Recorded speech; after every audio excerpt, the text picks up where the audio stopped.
So I set myself a ridiculous Lorcana challenge. I had to build a deck that had no characters in it, and I had to win a game with it too.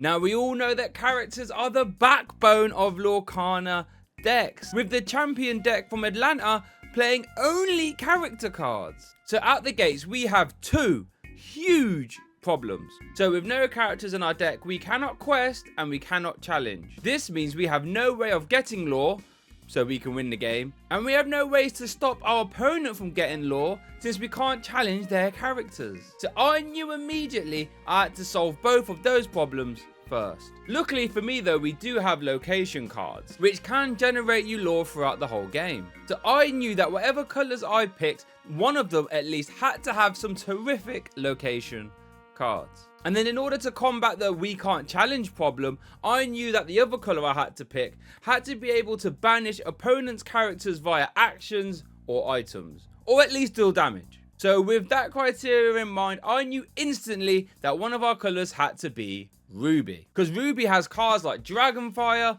Brawl, and most importantly, Be Prepared. Be Prepared will be our removal backbone, since considering we don't play any characters, it essentially just board wipes our opponent turn after turn after turn. And looking at Ruby's locations, we do actually have two very good options. The first one being Agrabah, which is a very cheap 2 lore location, we love to see it. And we also have HMS Legacy, which again is really, really good. Not bad. Steel was also a consideration since they have a whole ton of action cards like Fire the Cannons, Smash, Let the Storm Rage On, Grab Your Swords. These are all very good. However, I simply just wasn't impressed with the location options from Steel. So unfortunately, I had to put that to the side. So we had one ink color locked already, Ruby. So now we have to tackle the problem of generating lore. And I think Sapphire was the way to go for this, because Sapphire has two main cheeky ways of getting lore. Glean is a 1-cost action card that lets you banish one of your items to gain 2 lore, which is pretty good. We also have Ariel's Grotto, which is a location, 2 cost, that will get us 2 lore per turn if we have 3 items in play. But then we also have Launch, which is another action, 3 cost, that deals 5 damage to one of your opponent's characters if you banish one of your items. This is insane, because this is incredible synergy, since now Sapphire can not only get us lore via Ariel's Grotto and Glean, but can also deal damage via Launch. And we also have Let It Go for a bit of extra removal as well. This synergy is looking really good. And Mukdok Manor has to be the best location for this kind of a deck. 9 willpower and 2 lore per turn. That is incredible. Vault Door also helps us out being an item that gives our locations +1 resist as well, making it harder for our opponent to get through them. But the icing on the cake is when I saw Ice Block had incredible synergy with Brawl, since Brawl can only banish characters with 2 strength or less, and Ice Block lowers your opponent's strength by 1, meaning you can start bringing down your opponent's characters with higher strength into range of Brawl. Fire has a whole ton of cheap 1-cost draw, like Porpsicle, Develop Your Brains, and Nothing to Hide. So here is the list. I had a ton of fun making it, but now it's time to try and get a win. And it's going to be hard. Okay, so here we go for some gameplay of our no character deck in action, and I cannot wait to get this started out. Now I'm actually playing against my girlfriend there on the right, and she is playing Steel Songs, which is an incredible deck. We saw it do really well in Lille and Atlanta, and quite honestly, I know I've got my work cut out for me here. So I'm going to start off by doing some mulligan action. Looks like I'm going to mulligan 3. Now it's really important with this deck because you have a lot of uninkables. You have to try and be careful, and maybe I'll try and make a more refined list and revisit this again soon, but uninkables can be a problem for this deck. So we do have to keep an eye on that. So our main goal ideally is to get as many items out as quick as possible, just so we can start to try and use Ariel's Grotto and stuff like this. Getting stuff in the Inkwell is massive, so we can use Be Prepared. As you can see, we do have 1 in our hand there, but we do have to get to 7 in the Inkwell in order to be able to use that, and that can be tough. So it looks like both players are ready to go, and I'm going first. We're going to ink a Pirate's Life. Very good for just getting some extra lore towards the end of the game, and also putting your opponent down as well, so we love to see that. But it is just an ink and a pass from myself, not the most explosive of turns. But it looks like our opponent is also just going to ink and pass. So we're going to play a Porpskull down, exert 1 for Porpskull, draw a card. Pretty much the backbone of this deck is those 1-cost draw options. But I think it looks like our hand isn't the greatest. So it looks like we're going to ink a Vault Door. I mean, Vault Door is nice, but as a 4-cost item, it's not the easiest in the world to get into play. I mean, you can use the hat card to get there. But in all honesty, it's not... it is a bit of a bonus if you get it in. It's not 100% what's the word, recommended that you get it out each time. So it looks like over to our opponent now.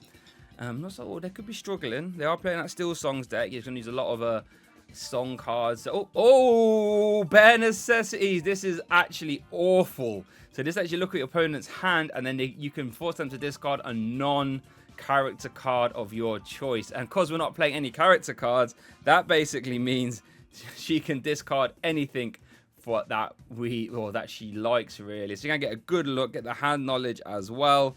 That's really not good for us, to be fair. And we really didn't have a lot going on, and we was gonna try and get that Mukduk Mana in play, and that is disastrous for us, really. And I don't think we have a lot going on in our hand, realistically. I mean, we had like some brawls, but that's not. You're not going to brawl if our opponent has no characters in play ourselves, so not a lot going on. Now, we do have the Aerial's Grotto, but that's only useful if you have 3 items in place. There's no point in putting that in there now. So we're going to ink... Oh, was it Pirate's Life? I think realistically, we're not going to probably get to that anytime soon. Now, it's a 6 cost, but then Let It Go also is a 5 cost, and we're not quite there yet either. So what we are going to ink a Pirate's Life, and then just a pass. That's all we can do. Now, luckily for us, our opponent actually hasn't got much in play either. So, and I must say, my opponent's deck list isn't quite the most meta Steel Songs list out there. It does have 4 Mob Song, and we do have some of the Mulan to try and quest to top deck a Mob Song, or any song realistically, and get to use it for free. So it's not quite, you know, the most strictly meta list there. But we are just going to see an income pass over to us now. We have some rules. We have Let It Go. We have 2 Be Prepared, Aerial's Grotto. So I think it's going to be a fairly easy decision for us to ink Let It Go. So we're going to get that in the ink. Well, see you later. On a pass back as well. Wow, this is some... Oh, no, we are going to put the Aerial's Grotto down. Interesting decision there. Maybe try and scare my opponent. Maybe try and bait out some Zeus or anything like this. But Aerial's Grotto is actually a very good card, you know, in all honesty, when you have 3 items in play. And realistically, it shouldn't be that hard to do either. You know, we've got Porpskull, we've got Top Hats, you know, we've got all sorts going on. Vault Door even. So our opponent is onto 4 cards in the inkwell now. And let's see what's going to come down. It is Singer Aerial. That's a fantastic card. You know, we do play the Metal Shift Aerial in this deck. Speaking of Scrooge Top Hat, there we go. That is an item card that lets you exert. And the next item you play is for 1 less. I don't think we have another item though. And it looks like we're going to have to ink those brawls. And I really wanted to hold on to them. I really was debating even to play the brawl realistically. But that Aerial isn't posing too much of a threat. It is Singer 7. And it does quest for 3. Or it does quest for 2, I should say. But we do have, I think we have a second copy of Brawl in our hands. So we can actually get rid of that next turn if we so desire. The main thing we need to do is keep getting cards in the inkwell so we can get to that Be Prepared. And there is the Shift Aerial. That has 8 willpower, everyone. That is a ridiculous number. And there we go. It's the first time using the whiteboard for the lore tracker, everybody. So bear with us. There we go. Look at that. Now it's over to me. Now, I think, was that a Vault Door top deck? That's going to go straight into the inkwell. That's going to take us up to 6.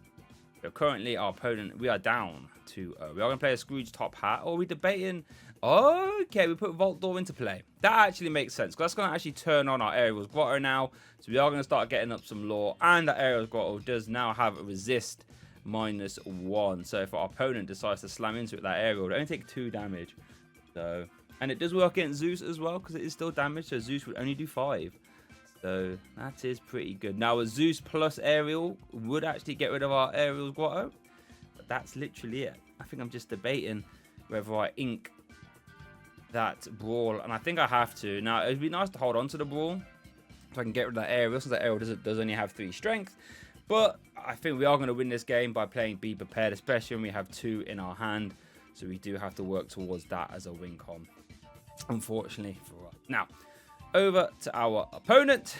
Let's see what she can do. Wow, that that bare necessity. Oh, here we go. So there's Singer Aerial, Let It Go. That is a musical debut. Then you look at top 4 cards of your deck, grab a song, pop it in your hand, and the rest go to the bottom. And still, song has such good synergy, right? Strength of a Raging Fire was the choice.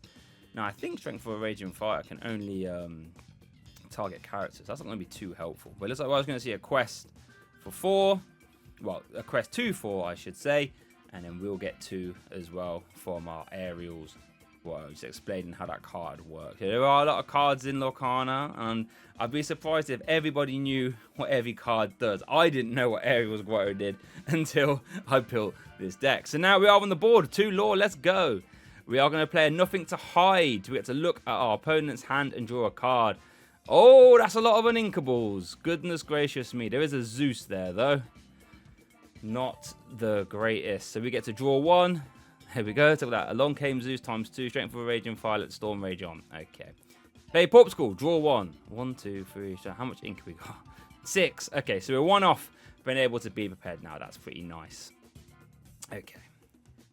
This is a pretty good looking board, to be fair. You know, if we get cards like Glean, we can start to get some extra lore into play. If we get cards like Launch, we can use them to pile into our opponent's characters. So, you know, not the greatest, hottest of starts, but, you know, manageable, workable for sure. At the very least. Excuse me, I was getting excited.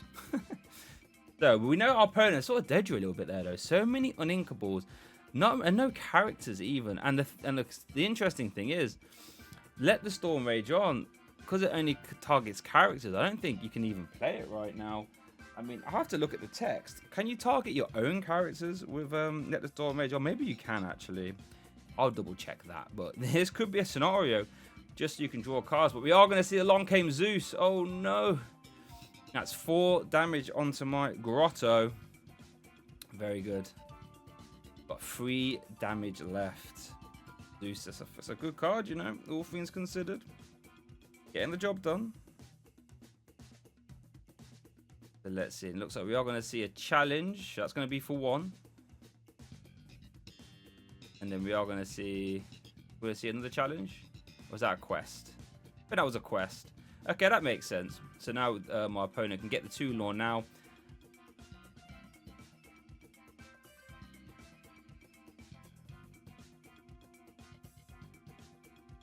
Okay, so over to us. Now we get 4 lore.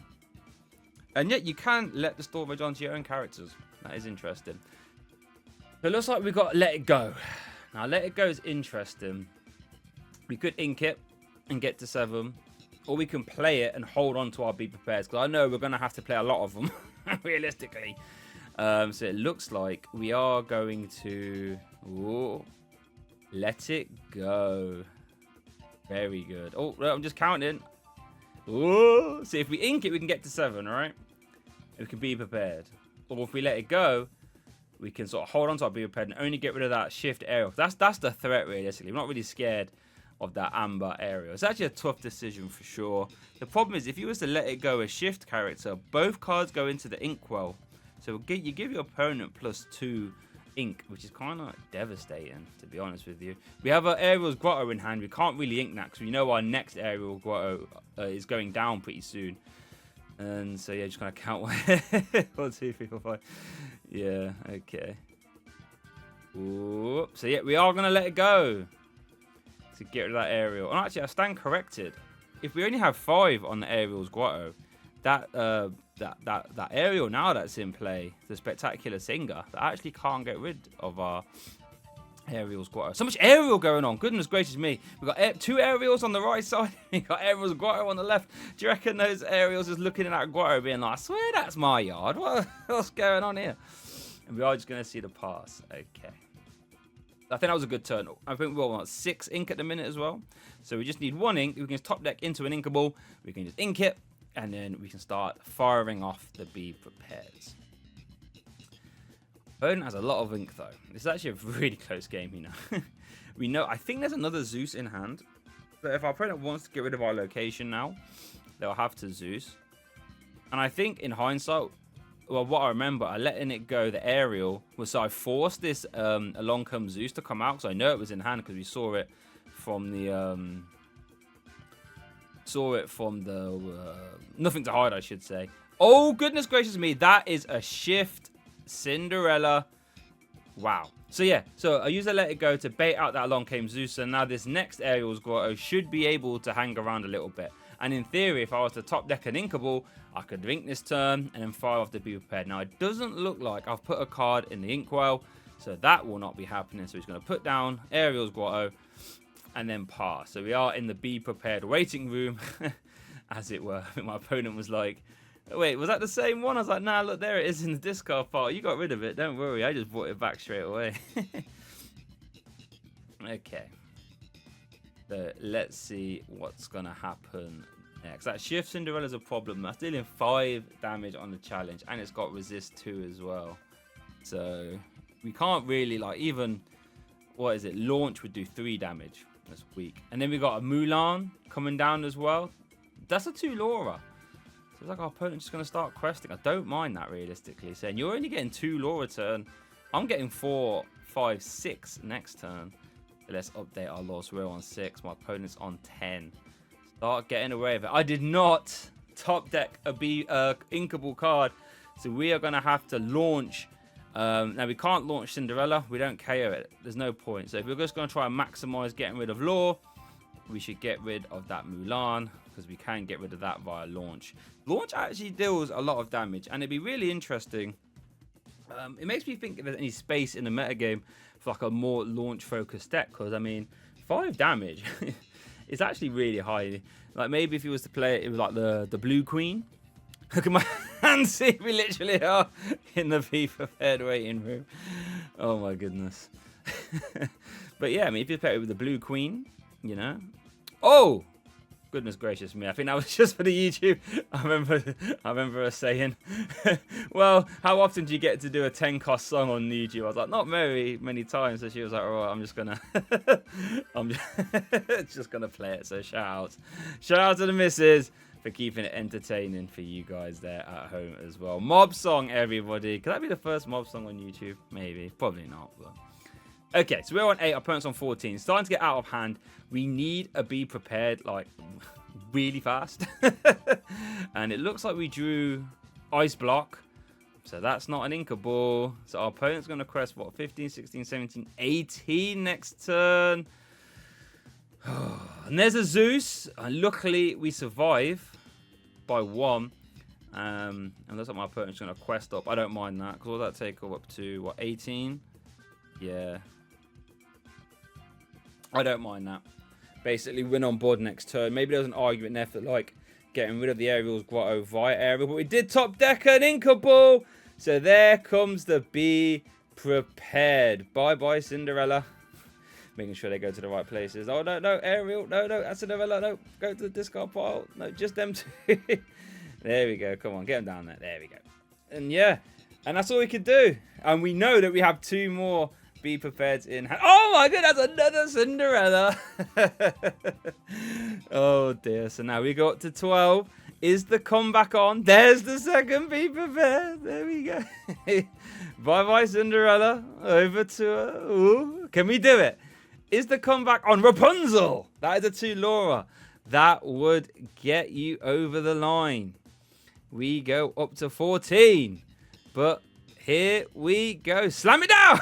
It's the Be Prepared. Get it in the discard pile, please. Oh, why is that changing? Oh, why is that changing? 80. Okay, making it look prettier. No, we're still on 14. We're still on 14. Yeah, don't worry. But yeah, it's getting exciting here, folks. Is the comeback on? We know we have at least 1 more Be Prepared in hand. And that is a Shift Mulan. So that deals 2. So that means we haven't got a choice. We have to get rid of that. Now we go up to 16. The comeback is on. Glean here would get us dangerously close to winning as well. But what do we have? Show us the money. Develop your brain. Draw 2. Do we get a way to remove? No. That other card, there were 2 develop your brains there. One of them was a proxy. You might saw a little note there. But it is going to be a Be Prepared. Get rid of that. We go up to 18. Oh, next turn. Coming back into my turn. If our opponent can put down a 2 Laura here, it really puts up the pressure of removal. Captain Hook only quests for 1.